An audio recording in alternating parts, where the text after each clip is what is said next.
बिस्मिल्लाहिर्रहमानिर्रहीम। Short note में देते हैं ग्रीन हाउस इफेक्ट या ग्लोबल वार्मिंग। ये इम्पॉर्टेंट शॉर्ट नोट है।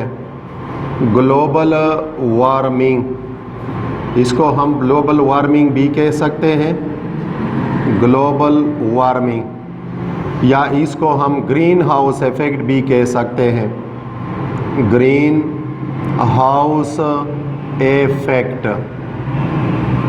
ग्रीन हाउस इफेक्ट या ग्लोबल वार्मिंग, दुनिया के दर्जे हरारत में इजाफा। ग्लोबल वार्मिंग यानी ग्रीन हाउस इफेक्ट, इसको उर्दू में हम कहेंगे दुनिया के दर्जे हरारत में इजाफा। दुनिया के दर्जे हरारत में इजाफा, ये इंपॉर्टेंट शॉर्ट नोट है। जब ये हमें दे तो पहले सेंटेंस में हम ये लिखेंगे कि इट इज़ ड्यू टू, या it is an example of environmental problem. ये हमारे पास मिसाल है, it is an example of environmental problem. Environmental problem, ये हमारे पास एक माहौलियाती मसला है। It is an example of environmental problem related to air pollution। इसका ताल्लुक होता है related to air pollution, हवा की आलूदगी के साथ, air pollution। ये हमारे पास environmental problem है, माहौलियाती मसला है, और इसका ताल्लुक किस चीज़ के साथ है? ये रिलेटेड है, ये ताल्लुक रखता है एयर पॉल्यूशन के साथ, हवा की आलूदगी के साथ। अब डिफिनीशन क्या है ग्लोबल वार्मिंग या ग्रीन हाउस इफेक्ट की? डिफिनीशन, तारीफ। तो ये हमारे पास इसकी डिफिनीशन कि the gradual increase in the temperature of the earth. The gradual, लम्हा बलम्हा, सलसलावार, the gradual increase in the temperature of the earth। the gradual increase in the temperature of the earth, ये लम्हा बलम्हा इजाफा है दुनिया के दर्जे हरारत में, कुरे अर्ज यानी कुरे ज़मीन। The gradual increase in the temperature of the earth due to excessive accumulation of, due to excessive accumulation of, due to excessive हाथ से ज़्यादा, एक्यूमुलेशन जमा होना, इकट्ठा होना, ड्यू टू एक्सेसिव एक्यूमुलेशन जमा होना, इकट्ठा होना, of carbon dioxide in the atmosphere, in the atmosphere is called, इसको हम कहेंगे इज कॉल्ड। तो फिर हम क्या लिखेंगे? फिर हम लिखेंगे ग्लोबल वार्मिंग, ग्लोबल वार्मिंग या ग्रीन हाउस effect। तो the gradual increase in the temperature of the earth due to excessive accumulation of carbon dioxide in the atmosphere is called global warming या green house effect। अब यहाँ पर prime contributor कौन है? अहम हिस्सा लेने वाले फैक्टर कौन है? प्राइम कंट्रीब्यूटर ग्लोबल वार्मिंग में, प्राइम कंट्रीब्यूटर्स, प्राइम कंट्रीब्यूटर्स। तो प्राइम कंट्रीब्यूटर ग्लोबल वार्मिंग में वो हमारे पास है कार्बन डाइऑक्साइड। जो मेन रोल अदा करता है वो है कार्बन डाइऑक्साइड। ये हमारे पास है carbon dioxide, main factor. Carbon dioxide के अलावा यहाँ पर आपको मिलेगा मीथेन गैस, मीथेन गैस। इसके बाद यहाँ पर रोल अदा करता है क्लोरोफ्लोरो यानी CFCS, chlorofluorocarbon gases, chlorofluorocarbon gases, chlorofluorocarbon gases, CFCS। और नाइट्रस ऑक्साइड, नाइट्रस ऑक्साइड, ये इसमें मेन फैक्टर है, नाइट्रस ऑक्साइड्स, यानी कार्बन डाइऑक्साइड है, मीथेन गैस है, क्लोरोफ्लोरोकार्बन गैसेस है और नाइट्रस ऑक्साइड है। अब ये प्रोसेस किस तरह वाक़या होता है? आमतौर पर ये फॉर एग्जांपल हमारे पास सन है, ये हमारे पास सन है और सन से हीट आता है रेडिएशन की सूरत में टूवर्ड्स दी अर्थ, ये ज़मीन की तरफ आता है, टूवर्ड्स दी अर्थ। सन से हीट ये आता है टूवर्ड्स दी अर्थ। अब यहाँ पर जो इनकमिंग रेडिएशन होती है, इनकमिंग रेडिएशन जब ये ज़मीन के ऊपर पड़ती है तो इसका वेवलेंथ शॉर्ट होता है, पेनिट्रेशन पावर ज़्यादा होती है। जितनी मिकदार में ज़मीन को ज़रूरत है ये एब्ज़ॉर्ब कर देते हैं, बाकी ये रिफ्लेक्ट कर देते हैं। दोबारा एटमॉस्फेयर में ये हीट ये दोबारा एटमॉस्फेयर में जाने देते हैं कि आप चले जाएं। जितनी मिकदार में अर्थ को ज़रूरत है वो एब्ज़ॉर्ब कर देते हैं। ये इनकमिंग रेडिएशन है, इसका वेवलेंथ शॉर्ट है, पेनिट्रेशन पावर ज़्यादा। ये आउटगोइंग रेडिएशन है, रिफ्लेक्टेड रेडिएशन है, इसका वेवलेंथ ज़्यादा और पेनिट्रेशन पावर कम। अब यहाँ पर अगर किसी इलाके में पॉल्यूशन है, यानी कार्बन डाइऑक्साइड की मिकदार ज़्यादा हो गई है, ये हमारे पास सन है, सन से अर्थ की तरफ रेडिएशन आती है, हीट ये ज़मीन की तरफ आता है। अब यहाँ पर एटमॉस्फेयर में अगर कार्बन डाइऑक्साइड, मीथेन गैस वो एक्यूमुलेट हुआ है, ये फॉर एग्ज़ाम्पल हमारे पास कार्बन डाइऑक्साइड की लेयर है। अब जो इनकमिंग रेडिएशन होती है वो सन से तो आती है अर्थ की तरफ, उसका वेवलेंथ शॉर्ट होता है, पेनिट्रेशन पावर ज़्यादा होती है, पेनिट्रेशन पावर ज़्यादा, शॉर्ट वेवलेंथ और पेनिट्रेशन पावर ज़्यादा। जितनी मिकदार में ज़मीन को ज़रूरत है एब्ज़ॉर्ब कर लेती है, बाकी ये रिफ्लेक्ट कर देती है। लेकिन चूंकि इसका वेवलेंथ ज़्यादा होता है और पेनिट्रेशन पावर कम, तो ये कार्बन डाइऑक्साइड दोबारा इसको ज़मीन की तरफ, जो कार्बन डाइऑक्साइड यहाँ पर लेयर है ये इसको ज़मीन की तरफ भेज देते हैं और फिर इससे जो हमारा अर्थ है, कुरे अर्ज़, कुरे ज़मीन, अब यहाँ पर इसका टेम्परेचर क्या हो जाएगा? ज़्यादा हो जाएगा। ये कार्बन डाइऑक्साइड इस तरह काम करता है जिस तरह की ग्रीन हाउस शीट हो, जिस तरह हमारे पास ग्रीन हाउस होता है और उसका शीट होता है या उसका ग्लास है या पॉलीथीन बैग है। अब ये कार्बन डाइऑक्साइड लेयर ये यहाँ पर इस तरह काम करती है, आउट गोइंग रेडिएशन को दोबारा एटमॉस्फेयर में जाने से रोक देता है, वो दोबारा ज़मीन की तरफ आ जाते हैं। ये इस उसूल के ऊपर के तौर पर काम करते हैं जिस तरह हम ग्रीन हाउसेस बनाते हैं, यानी हम सर्दियों में गर्मी की कोई फसल यहाँ पर प्रोड्यूस कर सकते हैं। ये हमारे पास for example green house sheet है या पॉलीथीन बैग है। ये ग्रीन हाउस शीट है, ग्रीन हाउस शीट, या इसको आप कह सकते हैं कि ये पॉलीथीन बैग है, पॉलीथीन बैग। अब इस यहाँ पर भी यही अमल होता है। यहाँ पर हम जब प्लांट की ग्रोथ करते हैं, ख़ास तौर पर हम विंटर में समर वैरायटी को प्रोड्यूस कर सकते हैं। यहाँ पर हम विंटर में समर वैरायटी को प्रोड्यूस कर सकते हैं, इसके लिए हम ग्रीन हाउस बनाते हैं।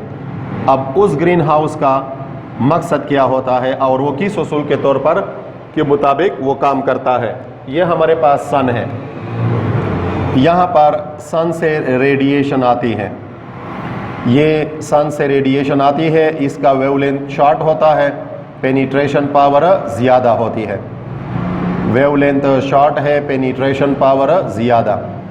ये अब इस पॉलीथीन बैग को यहाँ पर क्रॉस कर देती है। ये पॉलीथीन बैग है या हमारे पास ग्रीन हाउस शीट है।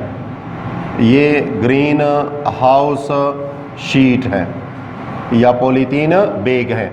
इसका वेवलेंथ शॉर्ट है, पेनिट्रेशन पावर ज़्यादा, यानी वेवलेंथ शॉर्ट हो तो मोर पेनिट्रेशन पावर। यहाँ पर शॉर्ट वेवलेंथ है, वेवलेंथ तो मोर पेनिट्रेशन पावर होगी, मोर पेनिट्रेशन पावर। सरायत करने की जो ताकत होती है वो इनमें ज़्यादा होती है। अब जब ये रिफ्लेक्ट होंगी आउट गोइंग तो ये यहाँ से इसकी वेवलेंथ ज़्यादा होती है तो ये दोबारा इसकी तरफ वापस आ जाती है। अब यहाँ पर हीट जमा हो जाता है और हम फिर विंटर में समर वैरायटी को प्रोड्यूस कर सकते हैं। सर्दियों में हम गर्मी की कोई फसल वो यहाँ पर पैदा कर सकते हैं। अब इसका हमारे अर्थ के ऊपर यानी एक एक्सपेक्टेड है कि at the end of the next century, यानी जब इख्तिताम होगा नेक्स्ट सेंचुरी का, at the end of the next century, यह अंदाज़ा लगाया गया है at the end of the next century, यानी ज़मीन के टेम्परेचर में इजाफा एक्सपेक्टेड है कि यानी इतना इजाफा हो सकता है 1.5 डिग्री सेंटीग्रेड से लेकर 4.5 डिग्री सेंटीग्रेड तक, इतना इजाफा ये एक्सपेक्टेड है, यानी ये मुतवक्का है और ये दुनिया के लिए ख़तरनाक है, डेंजरस। अब इसके क्या एडवर्स इफ़ेक्ट होंगे, खुदा न ख्वास्ता ये हालात पैदा हो जाए तो इसके क्या एडवर्स इफ़ेक्ट होंगे। Adverse effect of global warming या ग्रीन हाउस इफ़ेक्ट, इसके एडवर्स इफ़ेक्ट हमारे पास क्या होंगे। सबसे बड़ा हमारे पास कि इसकी वजह से जो हमारे पास सी लेवल है वो राइज हो जाएगा और कोस्टल टाउन ये सिंक हो जाएंगे, ये पानी में डूब जाएंगे। यानी इसकी वजह से ice of melting of ice caps होगी, मेल्टिंग ऑफ आइस कैप्स, इसकी वजह से मेल्टिंग ऑफ आइस कैप्स होगी यानी प्लस ग्लेशियर्स, और जो ग्लेशियर्स हैं उसका पिघलना शुरू हो जाएगा। ग्लेशियर कहते हैं बर्फ़ के पहाड़, यानी जो ग्लेशियर्स हैं उसका पिघलना शुरू हो जाएगा, बर्फ़ के पहाड़ ये पिघलेंगे। Melting of ice caps plus glaciers होगी। इसके बाद मोर रेन इन मानसून होगी, more rain in monsoon, monsoon में बारिशें ज़्यादा होंगी। फिर सी लेवल में राइज, जो समंदर की सतह है सी लेवल में राइज वो फिर ऊंची हो सकती है, राइज हो सकती है, ऊपर आ सकती है, सी लेवल में राइज। और फिर इसका रिज़ल्ट क्या होगा कि कोस्टल टाउन में सिंक, कोस्टल टाउन जो साहली इलाके हैं, समंदर के किनारे पर इलाके हैं, कोस्टल टाउन में सिंक, वो फिर डूब जाएंगे, पानी में गर्क हो जाएंगे। इसकी वजह से होराइकेन्स आएंगे, सुनामी आएंगे, यानी होराइकेन्स आएंगे, ड्रास्टिक चेंजेस आएंगी हमारी एनवायरनमेंट में। इसकी वजह से फिर फ्लड आएंगे, फ्लड सैलाब आएंगे।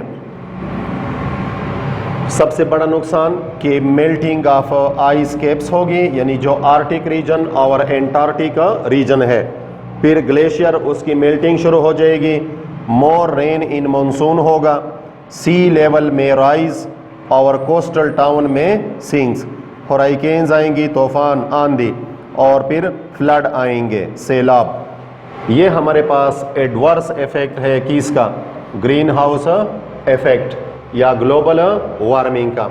यानी यहाँ पर जिस तरह ग्रीन हाउस का शीट या पॉलीथीन बैग ये आउटगोइंग रेडिएशन को बाहर जाने से रोकता है, यहाँ पर हीट की एक्यूमुलेशन होती है। तो यही काम कौन करते हैं, यही काम हमारे एटमॉस्फेयर में कार्बन डाइऑक्साइड ये काम अंजाम देते हैं। ये कार्बन डाइऑक्साइड यहाँ पर ये लेयर कार्बन डाइऑक्साइड है, मीथेन गैस है, क्लोरोफ्लोरोकार्बन गैस है, नाइट्रस ऑक्साइड है। अब ये काम ये करेंगे। तो हमारे पास जो कंट्रीब्यूटर, प्राइम कंट्रीब्यूटर है, सबसे बड़ा हिस्सा लेने वाले वो है carbon dioxide, methane gas, chlorofluorocarbon gases और नाइट्रस ऑक्साइड। फिर देख लें ग्लोबल वार्मिंग या ग्रीन हाउस इफेक्ट, ये हमारे पास एग्जाम्पल है एनवायरमेंटल प्रॉब्लम का रिलेटेड टू एयर पॉल्यूशन। इसका ताल्लुक हवा की आलूदगी के साथ है। डिफिनेशन इसकी कि the gradual increase in the temperature of the earth, दुनिया के दर्जे हरारत में आहिस्ता आहिस्ता स्लोली एंड स्टेडी इजाफा due to excessive accumulation of carbon dioxide in the atmosphere is called greenhouse effect या ग्लोबल वार्मिंग। ग्लोब हम कहते हैं दुनिया के मॉडल को।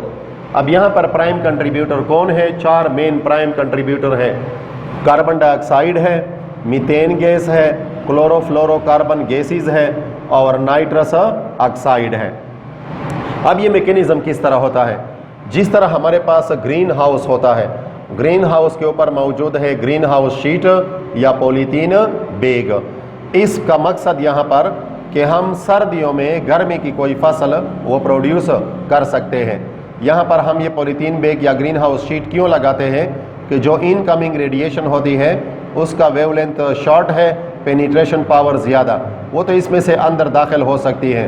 जब यहाँ पर ये ज़मीन के ऊपर पड़ेंगी तो ये रिफ्लेक्ट होंगी, फिर ये पॉलीथीन बैग या ग्रीन हाउस शीट दोबारा इस हीट को यहाँ पर ट्रैप कर देगा, ये यहाँ से बाहर निकलने से रोक देगा और यहाँ पर हीट जमा होता है, तो हम सर्दियों में गर्मी की फसल पैदा कर सकते हैं।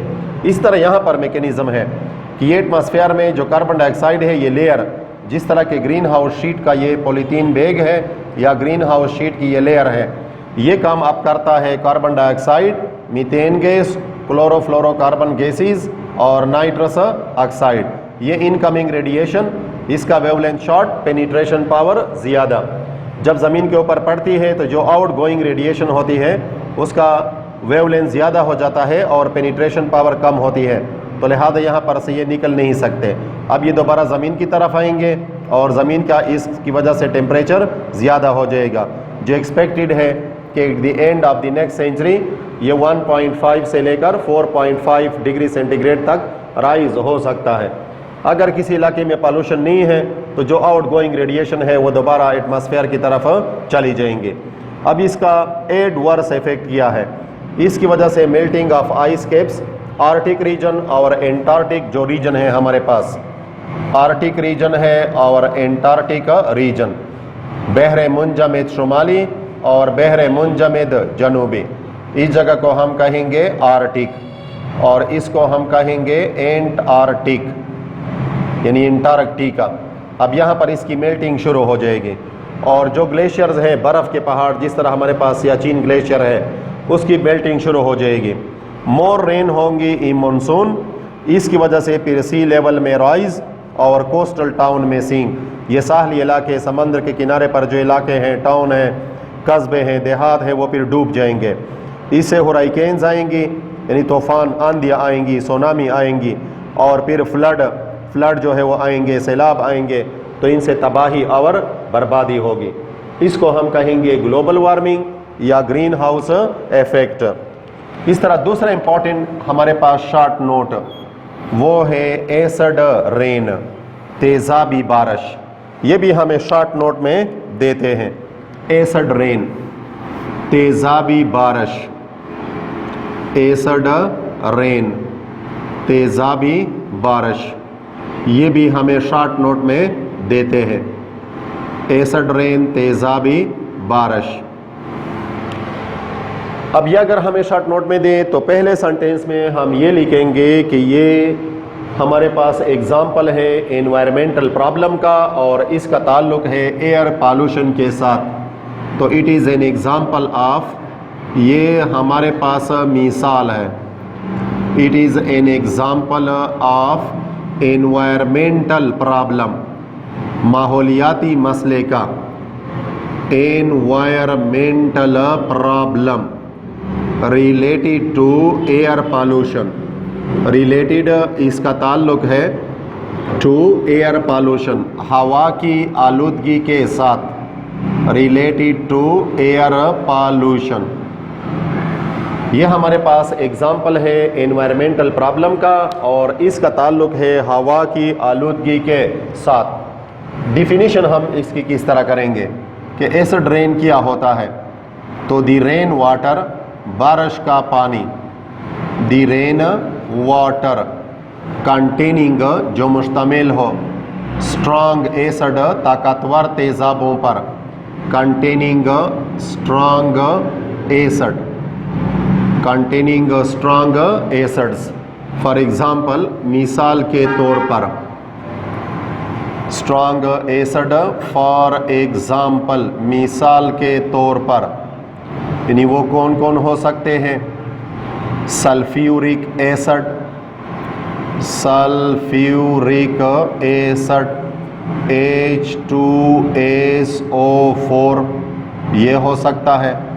सल्फ्यूरिस एसिड हो सकता है, सल्फ्यूरिस एसिड H2SO3, यानी the rain water containing strong acid, for example sulphuric acid H2SO4, sulphurous acid H2SO3, nitric acid HNO3, nitric acid HNO3, nitrous acid, nitrous acid HNO2।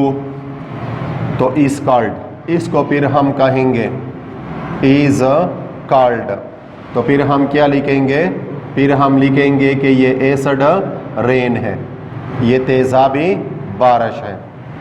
तो the rain water containing strong acids, for example sulphuric acid, sulphurous acid, nitric acid and nitrous acid is called acid rain. अब बहुत अहम MCQs है कि the pH value of acid rain, जो pH value होती है, the pH value of acid rain, तेजाबी बारिश की, इज लेस देन, वो कम होगी, less than 5.6, less than 5.6। PH value acid rain की, जो एसिड रेन की पीएच वैल्यू होती है वो 5.6 से कब होगी, इज लेस देन 5.6। अब यहाँ पर कौन प्राइम कंट्रीब्यूटर है, अहम हिस्सा लेने वाले, अहम चंदा डालने वाले वो कौन है। प्राइम कंट्रीब्यूटर्स, प्राइम कंट्रीब्यूटर्स, ये एसिड रेन में कौन कौन है प्राइम कंट्रीब्यूटर। तो दो हमारे पास बहुत अहम है, ऑक्साइड्स ऑफ सल्फर और ऑक्साइड्स ऑफ नाइट्रोजन। एक हमारे पास है oxides of sulphur, oxides of sulphur यानी SO2, और दूसरा हमारे पास oxides of nitrogen, oxides of nitrogen, यानी जो नाइट्रोजन के ऑक्साइड्स होते हैं, ऑक्साइड्स ऑफ नाइट्रोजन। तो ये दो मेन फैक्टर हैं, ऑक्साइड्स ऑफ सल्फर और ऑक्साइड्स ऑफ नाइट्रोजन। अब ये हमारे एटमॉस्फेयर में कहाँ से आते हैं, जब हम बर्निंग करते हैं फॉसिल फ्यूल की, फॉसिल फ्यूल को जलाते हैं। फॉसिल फ्यूल हम कहेंगे कोल, ऑयल और नेचुरल गैस, कोल, ऑयल और नेचुरल गैस। तो ऑक्साइड्स ऑफ सल्फर और ऑक्साइड्स ऑफ नाइट्रोजन ये प्राइम कंट्रीब्यूटर है।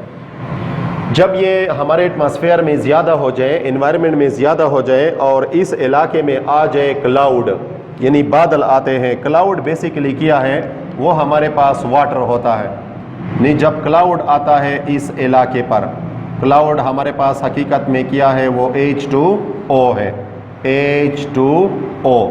अब जब ये इन ऑक्साइड के साथ रिएक्शन करेगा, यानी ऑक्साइड्स ऑफ सल्फर के साथ और ऑक्साइड्स ऑफ नाइट्रोजन के साथ, जब ये इनके साथ रिएक्शन करेगा तो फिर ये बनेगा एटमॉस्फेयर में H2SO4 और H2SO3, H2SO4 प्लस H2SO3 और यहाँ पर HNO3 और HNO2।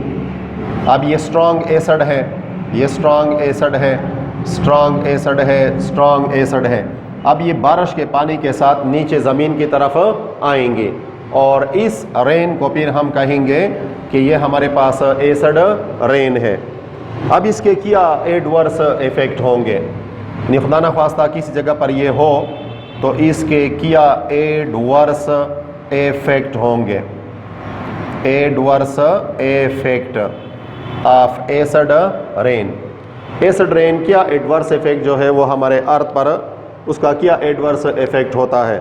तो पहला और अहम कि it increase acidity of the soil, it increases, ये इजाफा करता है, बढ़ाता है एसिडिटी ऑफ द सॉइल, ये ज़मीन की तेज़ाबियत को बढ़ाते हैं। जब सॉइल की एसिडिटी ज़्यादा होगी तो क्या मतलब होगा कि सॉइल की पीएच वैल्यू कम हो गई, तो it increases acidity of the soil, तो it makes the soil unfit for cultivation, it makes the soil unfit for cultivation, unfit for cultivation.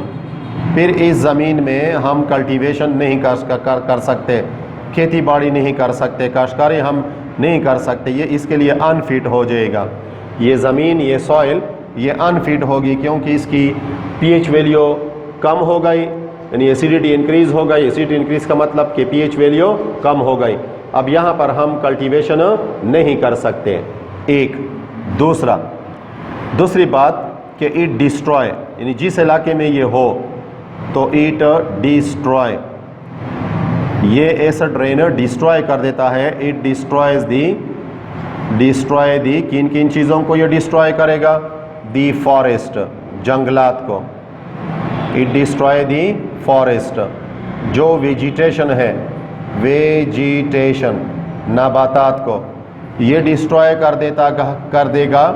Wild life को, जंगली हयात को ये डिस्ट्रॉय कर देता है। एक्वेटिक लाइफ को, एक्वेटिक लाइफ, आबी हयात को, जो पानी के अंदर जिंदगी है, ये फॉरेस्ट को डिस्ट्रॉय करते हैं, वेजिटेशन को डिस्ट्रॉय कर देते हैं, वाइल्ड लाइफ को डिस्ट्रॉय कर देते हैं, एक्वेटिक लाइफ को डिस्ट्रॉय कर देते हैं, तबाह करते हैं, बर्बाद कर देते हैं।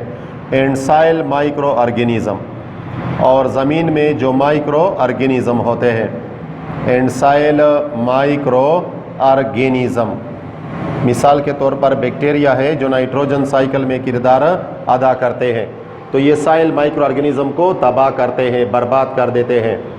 तीसरा, it corrodes the building stone and marble statues, it corrodes the building stone, ये बिल्डिंग स्टोन के कोरूजन में रोल अदा करता है। It corrodes the building stone and marble statues, marble जो संगमरमर से, पत्थरों से बने हुए स्टैच्यूज हैं, मुजस्मे होते हैं, मार्बल स्टैच्यूज। ये मार्बल स्टैच्यूज और बिल्डिंग स्टोन को कोरूड करते हैं, तो द फिनोमिनन इज कॉल्ड, इस अमल को हम कहेंगे द फिनोमिनन या प्रोसेस इज कॉल्ड, इस अमल को हम कहेंगे, ये बहुत अहम एमसीक्यूज है, तो फिर इसको हम कहेंगे स्टोन कैंसर। ये एमसीक्यूज में आया है कि stone cancer is caused by, तो फिर हम लिखेंगे acid rain, acid rain.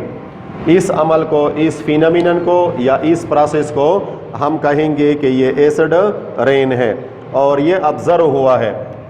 This phenomenon या this process is observed, this phenomenon या प्रोसेस, ये अमल इज ऑब्जर्व्ड, ये मुशाहदा किया गया है, ये देखा गया है।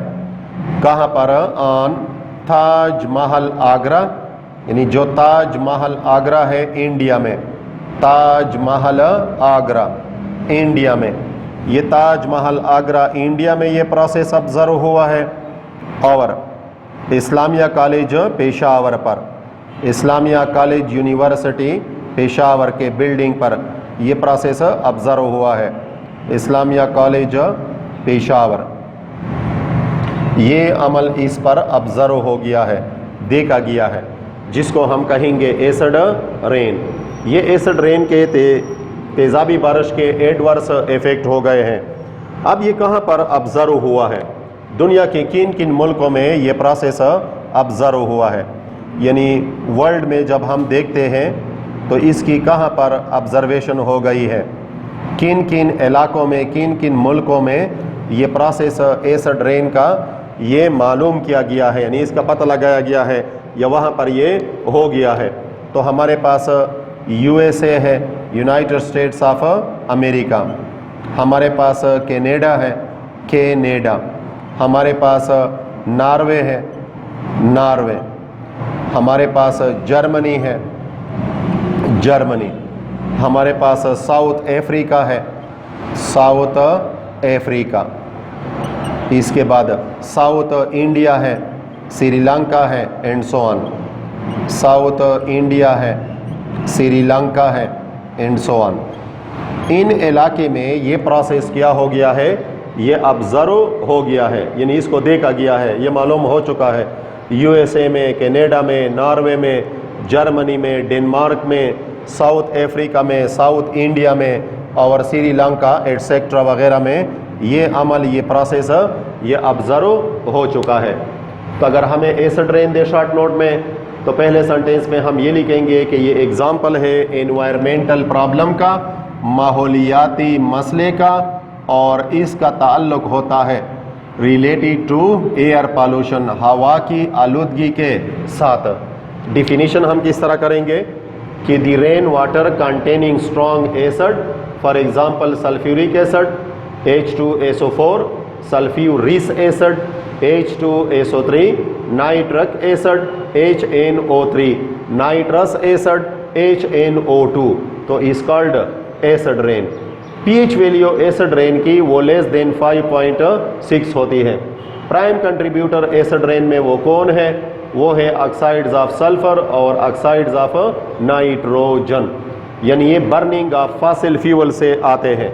जब हम बर्निंग करते हैं फॉसिल फ्यूल की, फॉसिल फ्यूल कहते हैं कोल, ऑयल और नेचुरल गैस, यानी जब हम बर्निंग करते हैं, ये जब हम बर्निंग करते हैं, burning of fossil fuel, fossil fuels, fossil fuel का मतलब कोल, ऑयल और नेचुरल गैस, ये इनके बर्निंग से ये चीज़ें यहाँ पर पैदा होती हैं।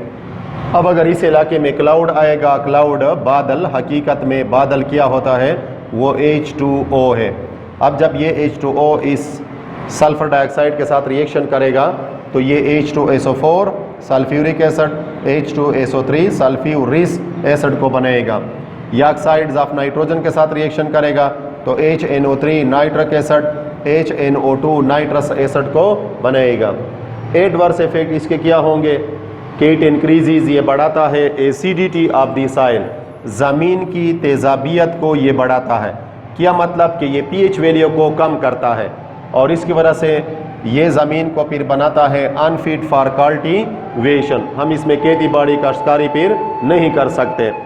इट डिस्ट्रॉय द फॉरेस्ट, ये जंगलात को, वेजिटेशन नबातात को, वाइल्ड लाइफ जंगली हयात को, एक्वेटिक लाइफ आबी हयात जो पानी में मौजूद है, and soil microorganism. It corrodes the building stone and marble statues, ये बिल्डिंग स्टोन को और मार्बल स्टेच्यूज को कोरूड करता है। द फिनोमिनन या process is called acid rain.